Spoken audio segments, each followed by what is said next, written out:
Alors l'idée de créer la société Smarter est née d'un constat qui est un constat d'une inadéquation entre l'offre en aviation d'affaires et le besoin essentiel du consommateur. L'offre aujourd'hui concerne des avions de 6-8 places qui sont très coûteux à acheter et à faire voler, alors que le besoin essentiel du consommateur en Europe, c'est de voyager tout seul ou à 2 personnes dans la majorité des cas, sur des trajets de 600 km et idéalement d'aller vers des aéroports de proximité, donc des aéroports secondaires. Smarter est un prestataire de services dans le domaine aérien pour le compte de ses clients qui sont en fait des copropriétaires.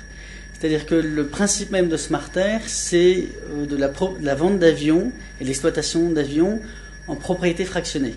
Le client ne paye que quand il est dans l'avion, quel que soit l'aéroport de départ ou de destination en Europe, sachant qu'il y a plus de 1835 aéroports sur lesquels l'avion choisi par Smarter peut aller se poser.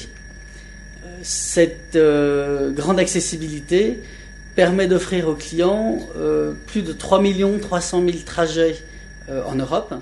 Alors, Smarter a attendu véritablement que le Diamond D-Jet, donc l'avion que nous allons exploiter, donc vendre en propriété partagée et donc exploiter derrière pour le compte de nos copropriétaires, arrive sur le marché.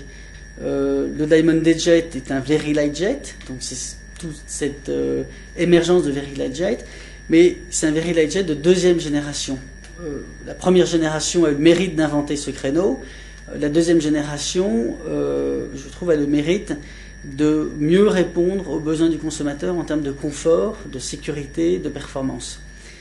Cet avion bénéficie des dernières technologies en termes de matériaux composites, en structure carbone, donc à l'image des coques de survie des Formule 1.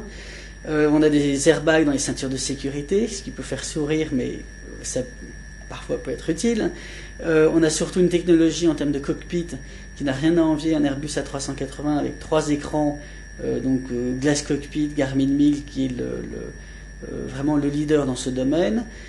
Alors je ne sais pas si j'aurais séduit les sponsors, j'espère évidemment que c'est le cas, et j'espère surtout que j'aurais été assez smart pour les séduire.